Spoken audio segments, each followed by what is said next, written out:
Isang mapagpalang umaga sa ating lahat, mga kapatid ko kay Kristo, mula sa The Solid Rock Morning Devotion. Isang kagalakan na muli tayo ay makapagbulay-bulay sa salita ng Panginoon sa umagang ito.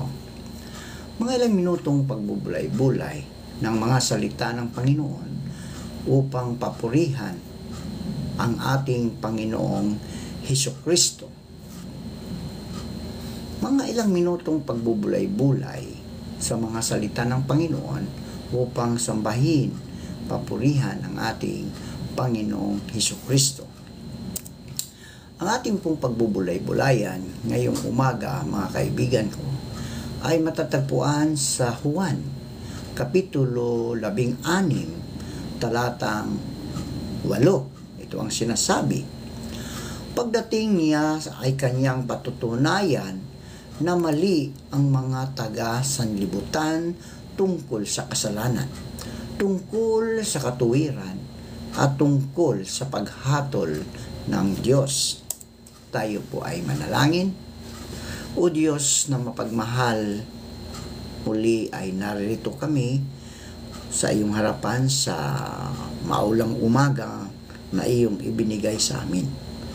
Maraming salamat, Panginoon, sa ulan na iyong ibinigay upang kami ay malamigan sa aming pagtulog.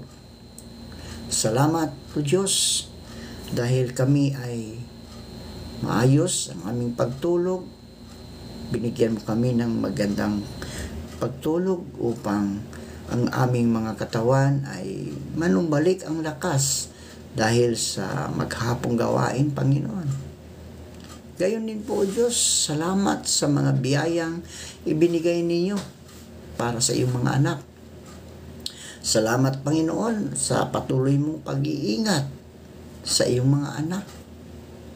Kaya, O Diyos, sa iyo namin ipinagkatiwala ang aming buhay, lalong-lalo na sa araw na ito na kami ay dadako sa aming mga simbahan upang ikaw, Diyos, ay sambahin,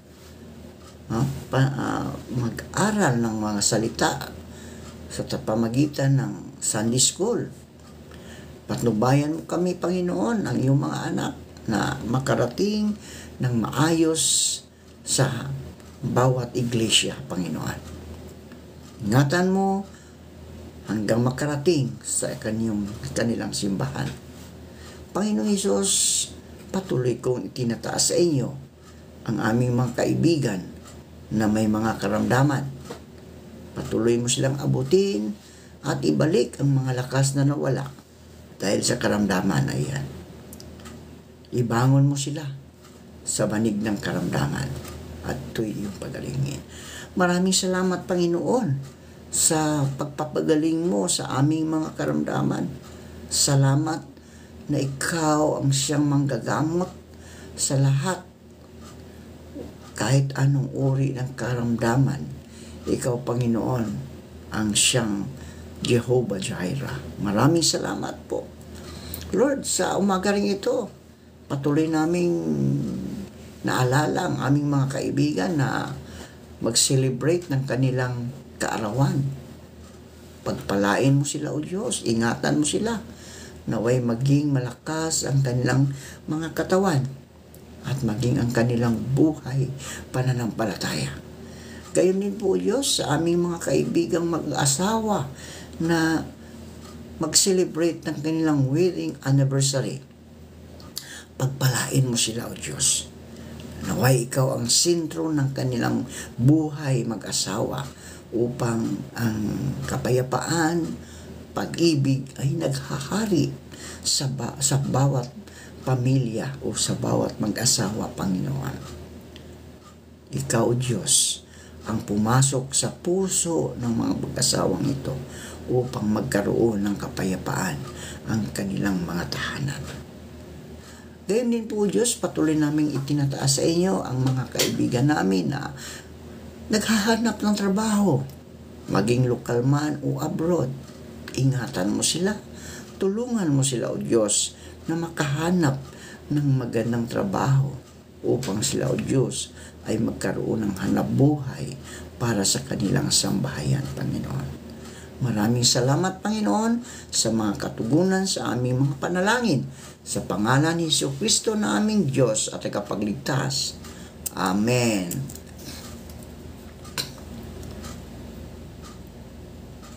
Nanghihina na ba ang loob mo dahil sa hindi pagtugon ng hindi Kristiyano sa Ebanghilyong ibinabahagi mo sa kanila? Dapat ba nating isiping bigo tayo? No? Dapat ba nating isipin na bigo tayo? Kapag hindi naging Kristiyano ang ating kaibigan o kamag-anak sa kabila ng pagbabahagi natin ng magandang balita. Pag-aralan natin ngayon kung paano maniniwala ang makasalanan na kailangan niya si Jesus na tagapagligtas. Una, ang kalagayan ng makasalanan. Upang maunawaan ang pagbabago ng makasalanan, dapat maunawaang mabuti ang kalagayan ng makasalanan. Ayon sa Efeso 2:1, ano ang kalagayan ng tao bago siya maging Kristiyano? Sinasabi sa Efeso, noong unay patay kayo dahil sa inyong mga pagsuway at mga kasalanan. Spiritual na patay ang bawat taong hindi pa ipinapanganak muli dahil sumusuway at nagkakasala siya sa Diyos. Makasalanan siya. Maaring buhay ang kanyang katawan, ngunit espiritual na patay siya. Wala siyang kaugnayan sa Diyos. Wala sa kanya ang banal na espiritu. Ano-ano ang katangian ng taong espiritual na patay? O yung tanong na yon. Ano-ano ang katangian ng taong espiritual na patay? Ang kanyang isip ay binulag ni Satanas. Ayon sa 1 Korinto 4:4, hindi sila sumasampalataya sapagkat ang kanilang isip ay binulag ni Satanas ng kasamaan sa daigdig na ito, upang hindi nila makita ang liwanag ng magandang balita tungkol sa kaluwalhatian ni Kristo na siyang larawan ng Diyos. Pinanatili ni Satanas sa kadiliman ang isip ng hindi mga Kristiyano. No? Pinanatili niya ni Satanas sa kadiliman ang isip ng mga hindi sumasampalataya sa Diyos, upang hindi nila makita o maunawaan ang liwanag ng magandang balita tungkol kay Jesus. Hindi niya matatanggap ang espiritu ng katotohanan. Ayon sa Juan 14:17, siya ang espiritu ng katotohanan na hindi matanggap ng sanlibutan sapagkat siya ay hindi nakikita ni nakikilala ng sanlibutan. Ngunit nakikilala ninyo siya sapagkat siya'y nasa inyo at siya'y manatili sa inyo. Malinaw mo mga kaibigan, no? Sabi doon, nakikilala ninyo siya sapagkat siya nasa inyo at siya'y mananatili sa inyo. Dahil spiritual na bulag ang makasalanan, mga kaibigan, hindi niya nakikita ang spiritual na katotohanan. Hindi niya makikita o makikilala ang espiritu ng katotohanan. Hindi niya maunawaan ang spiritual na katotohanan. Bakit? Tingnan natin sa 1 Korinto 2:14. ito ang sinasabi, ngunit ang taong ayon sa laman ay hindi tumatanggap ng mga bagay ng Espiritu ng Diyos, sapagkat ang mga ito ay kamangmangan sa kanila. At hindi niya maunawa, sapagkat ang mga yaon ay sinisiyat sa ayon sa Espiritu. Ang isang tao ay maaring marunong at may mataas na pinag-aralan. Di ba? Posibleng marami siyang alam tungkol sa mga bagay na hindi sa Panginoon. O maaari silang mga PhD na sila sa Harvard University. Di ba? Magagaling na sila, marurunong, matataas ang pinag-aralan. Maaaring nagbabasa din sila ng Biblia at nakikinig sa mga pagtuturo. Ngunit wala ang banal na Espiritu sa kanya, patay siya sa espiritual na buhay. Hindi niya maintindihan ang mensahe ng Diyos. Kailangan niya ang banal na Espiritu upang maunawaan ang mga bagay na tungkol sa Diyos. Hindi siya kinalulugdan ng Diyos. No? Hindi siya tingnan natin sa Roma 8:8. At ang nabubuhay ayon sa hilig ng laman ay hindi maaaring kalugdan ng Diyos. Naku, mga kaibigan, malinaw yon. Kapag tayo'y nabubuhay ayon sa laman, no? O ayon sa hilig ng laman, hindi tayo kalulugdan ng Diyos. Nakakaawa naman tayo kapag ganun ang mangyayari sa atin. Ang hindi pinanganak na muli ay hindi makapagbibigay lugod sa Diyos. Totoo yun. Kailangan na ipinanganak tayo muli upang malulugod sa atin ang ating Panginoong Hesukristo na ating tagapagligtas. Sinusunod nila ang gusto ng kanilang likas dahil patay ang kanilang espiritu. Kahit gaano man ang pagsisikap ng makasalanan na gumawa ng mabuti, hindi pa rin malulugod ang Panginoon sa kanila. Ang mabubuti niyang gawa ay marumi pa rin sa harapan ng Panginoong Diyos. Magsikap man siyang sundin ang mga utos ng Diyos, mabibigo siya sapagkat ang Espiritu ng Diyos ay wala sa kanya upang tulungan siyang bigyang lugod ang Diyos at maintindihan niya ang mga salita ng Panginoong Hesukristo. Hindi niya matatawag ang Panginoon si Jesus. No? Hindi niya matatawag. Okay, tingnan natin sa 1 Korinto 12, talatang 3.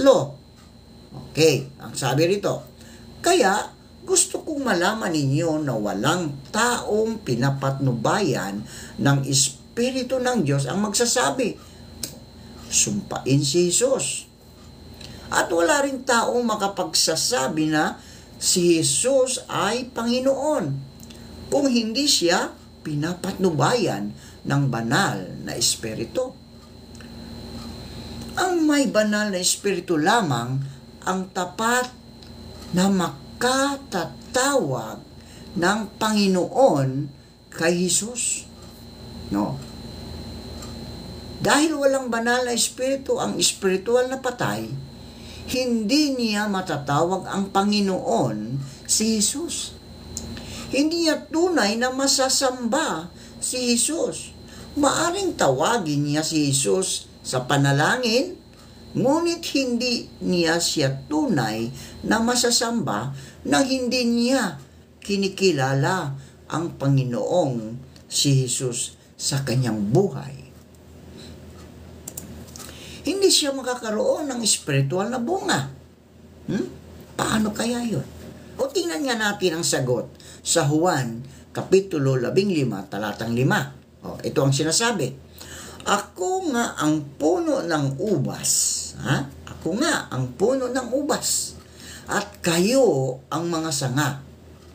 Ang nanatili sa akin at ako sa kanya, ang siyang nagbubunga ng sagana, sapagkat wala kayong magagawa kung kayo'y hiwalay sa akin. Napakalinaw yan, mga kaibigan. Kailangan tayo ay nakakabit sa puno ng ubas. Sino ngayon yung puno ng ubas, mga kaibigan? Ang puno ng ubas ay si Jesucristo. Kapag hindi tayo nakakabit, nakakunik sa ating Panginoong Jesucristo, hiwalay tayo. Wala tayong magagawa. Tayo'y mga hiwalay, di ba? Hindi magkakaroon ng katangian ni Kristo ang makasalanan. Walang magagawang tunay na mabuti ang makasalanang malayo kay Jesucristo. Ito ang kawawang kalagayan ng tao bago siya maging Kristiyano. Kahabag-habag. Paano nga magbubunga ang ating pagpatutuo sa Kanya? Wala itong ibubunga kung wala ang kapangyarihan na banal na Espiritu. Salamat sa Diyos sapagkat siya mismo ang ganap na bumabago sa tao upang gawin siyang anak ng Diyos sa pamagitan ng banal na Espiritu. Manalangin tayo. Salamat po, Panginoon, sa mga salitang aming na pagbubulay-bulayan ngayong umaga. Naway magiging guide namin ito, Diyos, sa aming pang-araw-araw na buhay. Lalong-lalo na, Panginoon, na aming maipakita sa aming kapwa na Ikaw ang Diyos na aming tagapagligtas.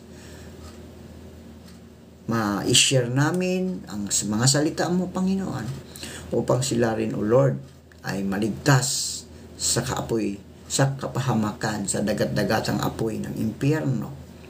Tulungan mo ang iyong mga anak upang maibahagi ang iyong mga salita para ang lahat ay mailigtas, Panginoon. Naway maging